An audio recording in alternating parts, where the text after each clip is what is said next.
Diddy will be sued. And I say will be because nothing has been filed yet, by at least 120 people in the next 30 days. And in their complaint, Diddy's attorneys are saying that NBC Universal made the assumption that their client has committed numerous heinous crimes, including serial murder, R of minors, and S trafficking of minors. When federal agents stormed through the towering gates of Sean Diddy Combs' multi-million-dollar estates in Los Angeles and Miami, the entertainment world held its breath. The spectacle of law enforcement vehicles lined up like chess pieces outside a sprawling mansion wasn't just another raid. It was the kind of scene that seemed plucked straight out of a movie. Only this time, the stakes were real. This wasn't about unpaid taxes or a minor legal dispute. This was different. This was bigger. And then came the whispers about tunnels. Hidden tunnels, weaving through the underbelly of Diddy's lavish properties, sparking a frenzy of speculation. Where did they lead? Who else had walked those secret pathways? And most chillingly, what were they hiding?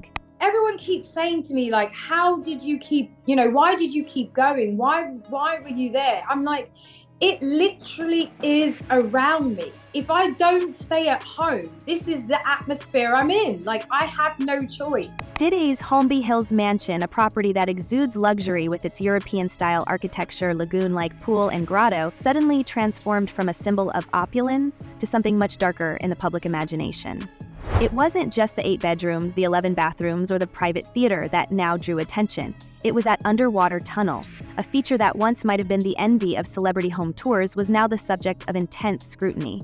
According to reports, the tunnel, shrouded in mystery, connects the main house to the grotto, a secluded space that could easily serve purposes far beyond what any real estate brochure would suggest. The FBI wasn't just looking for evidence, they were chasing down what they believed to be the literal pathways to Diddy's alleged double life. But here's where things take an even stranger turn.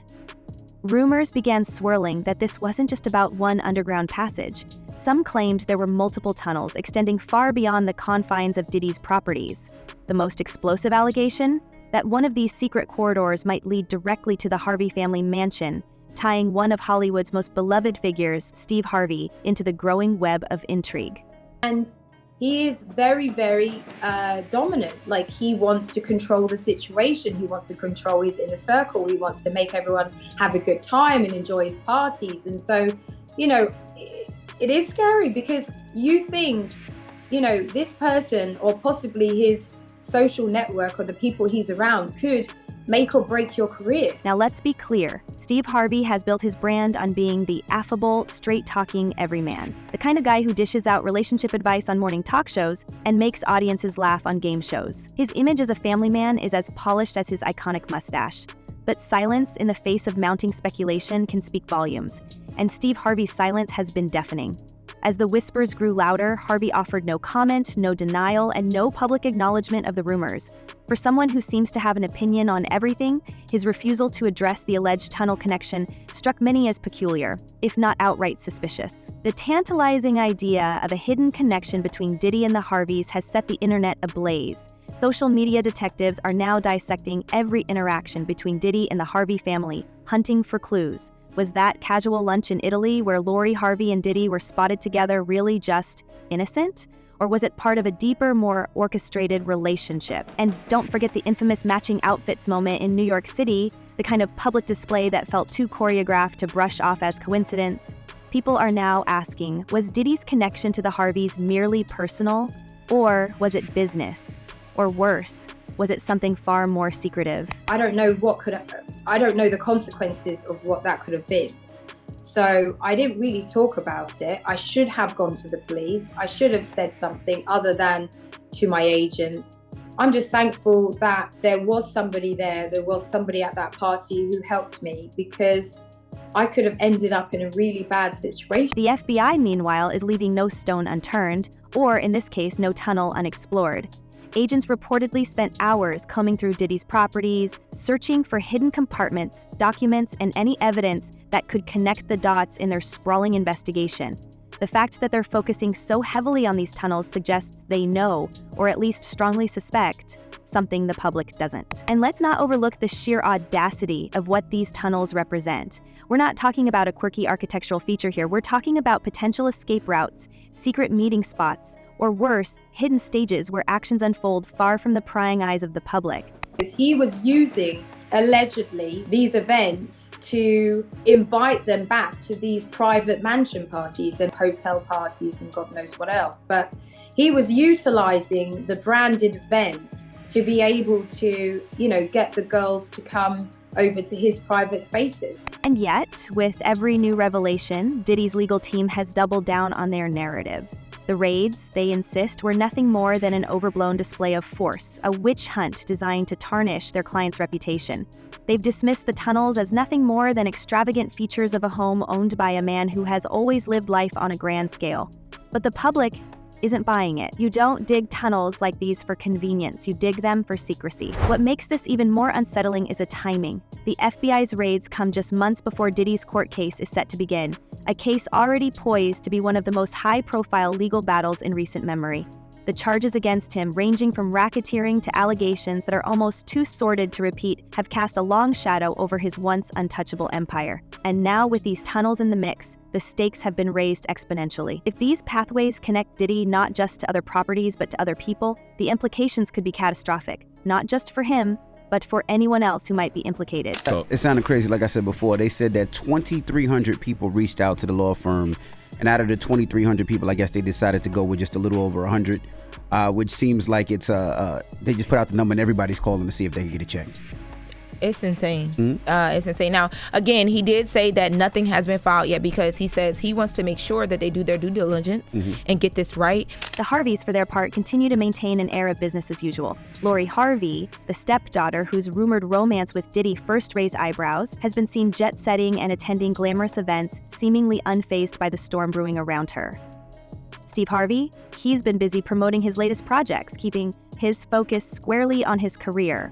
But the public isn't so easily distracted.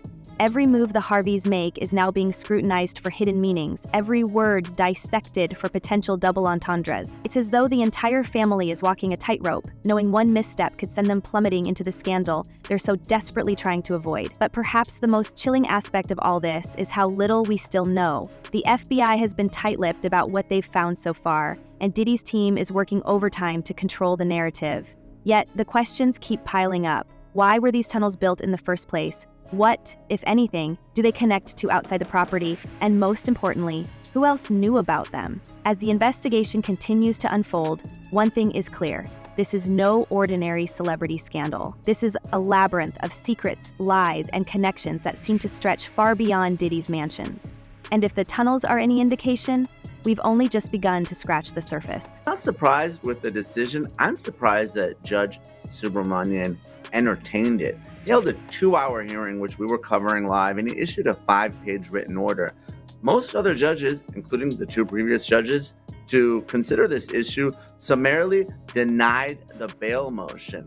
I think a lot of it stems from Judge Subramanian being a newer judge. This is a Biden appointee. And yet, the deeper you dig into Diddy's tangled web, the more the scale of his alleged actions comes into focus, and not in a way anyone expected. This wasn't just about tunnels anymore. This was starting to feel like a network of power, influence, and, if the allegations hold any truth, dark indulgences that could implicate some of the biggest names in entertainment. The connections, the whispers, the lawsuits, they all seem to point to one terrifying possibility. Diddy's carefully curated empire may have been constructed on secrets so scandalous they're almost impossible to believe. But here's the thing, impossible doesn't mean untrue. Take, for example, the lawsuit filed by Joseph Manzaro, an unassuming man whose life was allegedly upended by one night inside a world he could never have imagined.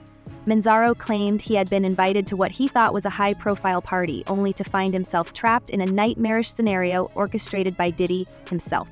According to court documents, he woke up disoriented, wearing an outfit that could only be described as humiliating, surrounded by people he recognized, celebrities, athletes, icons, who allegedly did nothing to intervene. The details alone are almost too grotesque to process. But what really sends a chill down the spine is the alleged involvement of A-list spectators. These weren't just random attendees. This was the creme de la creme of Hollywood, people with reputations to protect, who Manzaro claims stood by and watched. Is illustrating is this completely out of control party on a super yacht, including various celebrities, that when you read it, it kind of rings true. I mean, when you read it, it doesn't come off as being something that's completely unbelievable. You have to take into consideration that. And the details don't stop there. According to the lawsuit, Manzaro vividly recalls that the party wasn't just some wild gathering. It felt orchestrated, almost like a performance. He described being paraded through a series of rooms, each one more surreal than the last. Some rooms, he alleges, were filled with luxury furniture and ambient lighting designed to feel opulent, while others were far more ominous, with strange props and masked individuals whose identities remain unknown. The most disturbing element? Manzaro claims that Diddy himself was allegedly overseeing much of it, casually giving instructions as though this was nothing out of the ordinary. Whether these allegations hold up in court or not, the imagery alone has left a lasting scar on public perception. There is so many people involved in this situation that works the machine here, that, you know, Diddy's obviously the head of the whole situation, you know, the king of parties, but there is multiple other people involved that are helping along the situation, or you know, participating in some way. Adding fuel to the fire, the lawsuit also details a chilling experience where Manzaro was allegedly confronted by one of Diddy's associates, who threatened him in no uncertain terms not to speak about what you saw here. This moment, according to the filings, solidified Manzaro's fear that whatever he had stumbled into wasn't just a one-off event. It was part of something far more organized. The associate allegedly hinted at a long-standing system of secrecy, warning that breaking the unspoken code would have serious consequences. If true, this raises the stakes considerably, suggesting this wasn't about one man's actions, but potentially a network of people working together to protect a shared interest. Perhaps the most striking claim in the lawsuit is the alleged existence of recordings. Manzaro asserts that he saw hidden cameras installed in various rooms, discreetly capturing everything that unfolded. This aligns disturbingly well with earlier allegations made by Rodney Lil Rod Jones, who claimed Diddy's properties were rigged with surveillance equipment designed to record guests without their consent. If these cameras truly exist, and if the footage is found, it could become the most damning piece of evidence yet. Such recordings wouldn't just implicate Diddy, they could expose anyone who ever attended these so-called gatherings, dragging them into the same legal and moral quagmire. The implications of this are staggering and could ripple through the industry for years to come. The flight was always going to be a tough argument for the government, because obviously Combs voluntarily came to New York. He surrendered his passports through his lawyer. He could have fled after the March raids of his Miami and Los Angeles homes, but he didn't. He has access to 2 private jets. I think it was a tougher argument. I know the government made the argument, but clearly the best argument was the dangerousness and the witness tampering. They had much more evidence. Among the names dragged into this legal quagmire were Jay-Z and Beyonce, 2 of the most untouchable figures in the entertainment world who, according to Manzaro's allegations, were present during the events he described. The lawsuit didn't accuse them of participating, but the implication was clear. They were allegedly in the room, and while their representatives have vehemently denied these claims, calling them baseless and demonstrably false, the damage was done. The mere suggestion that such high-profile individuals could have been in proximity to the alleged horrors sent shockwaves through the industry. If these claims are even partially true, what does it say about the culture of silence that allowed them to happen? And if they're false, why do they feel so plausible to so many? There's no evidence about it. I mean, what are you doing? You're saying I did this stuff, and there's no evidence whatsoever. You're out of your mind. You're crazy. There's no evidence of this. Now, his attorneys argue that the documentary maliciously portrays him as a monster and draws unfounded comparisons, they allege, to Jeffrey Epstein. Now, the lawsuit... But Jay-Z and Beyonce weren't the only ones caught in the crossfire. LeBron James, the basketball superstar, whose squeaky clean image has made him a global icon, was also named in the lawsuit. According to the filings, Manzaro alleges that LeBron, clad in nothing but a towel and shower shoes, made a cryptic comment as the chaos unfolded, suggesting that he was aware of what was happening but chose to remain uninvolved. LeBron's representatives were swift to refute the allegations, pointing to his meticulously documented schedule that placed him on the basketball court in another state at the time. But the narrative had already spiraled out of control. Social media exploded with speculation, memes, and conspiracy theories as fans and critics alike tried to reconcile the wholesome image of King James with the lurid accusations swirling around him. And then there's Cassie Ventura. The singer and model, who had once been the crown jewel of Diddy's Bad Boy records, has become one of the most outspoken voices against him. Her lawsuit, which was shockingly settled just one day after it was filed, painted a harrowing picture of control and manipulation over more than a decade. While the settlement's details remain confidential, the timing raised eyebrows. Was it a strategic move to silence her, or was she simply seeking closure? Either way, her allegations opened the floodgates. Suddenly, more individuals, emboldened by her bravery, started coming forward with their own stories, each one more damning than the last. Now, this particular defense attorney's reason for quitting wasn't really a reason at all, making his departure a lot more puzzling. Behind the scenes, Diddy's relationships with other celebrities have reportedly begun to fracture. Jamie Foxx, once a close friend and collaborator, has been uncharacteristically quiet about the controversy, despite multiple old interviews surfacing in which he alluded to Diddy's so-called wild parties. Fox's silence has only fueled speculation, with many wondering if he's distancing himself out of self-preservation or if he knows more than he's letting on. Even 50 Cent, who has long been one of Diddy's most vocal critics, seems to have taken his trolling to new heights, posting cryptic messages on social media that many interpret as thinly veiled references to the unfolding scandal. It could be a disagreement regarding defense strategy. It could be a conflict. It could be a health issue. It really could be anything. And the paperwork doesn't identify it, nor should it. And the fact that Mark Agnifilo is still on the case and the other counsel of record leads me to believe that the judge is going to rubber stamp this motion and grant it. And let's not forget the fallout in the business world. Diddy's partnerships, once rock solid and lucrative, are crumbling faster than anyone could have predicted. Diageo, the beverage giant behind Ciroc, severed ties with him last year, citing unresolvable differences. But in light of the current allegations, that decision now seems less about business strategy and more about damage control. Other brands have quietly followed suit, removing his name and likeness from their campaigns as they scramble to avoid being caught in the crossfire. Even Revolt, the media company he founded and has proudly championed for years, has reportedly seen a wave of staff departures, with insiders claiming the atmosphere has become toxic amid the mounting legal troubles. But here's where things get even murkier. Rodney Lil Rod Jones, a producer who worked closely with Diddy for years, has filed his own lawsuit, alleging that he was coerced into covering up activities that could ruin not just Diddy's career, but the reputations of countless others. Jones claims he has hundreds of hours of footage documenting what he describes as illegal and immoral behavior at Diddy's infamous parties. If this footage exists, and if it ever sees the light of day, it could be the final nail in the coffin, not just for Diddy, but for an entire ecosystem of enablers who have allegedly thrived in his shadow. Well, first of all, I can only imagine how sloppy Sean Combs was with evidence when he got busted with those 2 machine guns or 3 machine guns with the altered serial numbers. So I really don't trust Sean Combs or the people around him's ability to properly cover up anything. So I envision that you're going to see a trial, payments from his Amex for flights for people, straight payments directly from his company to people. And if you think this is just about Diddy, think again. The allegations have sparked a broader conversation about the culture of complicity that permeates the entertainment industry. How many people knew, how many looked the other way, and how many are still staying silent, hoping the storm will pass? These are questions that go far beyond one man. They strike at the heart of an industry that has long been accused of protecting its own at all costs. So where does this leave us?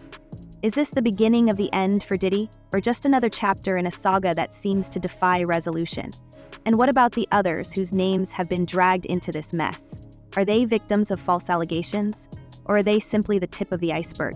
One thing's for sure, this story isn't going away anytime soon. But what do you think? Are we witnessing the unraveling of one of the entertainment industry's most powerful figures, or is this all just smoke without fire? Drop your thoughts in the comments below, and as always, stay tuned. Because if you think this is as wild as it gets, trust us, you haven't seen anything yet.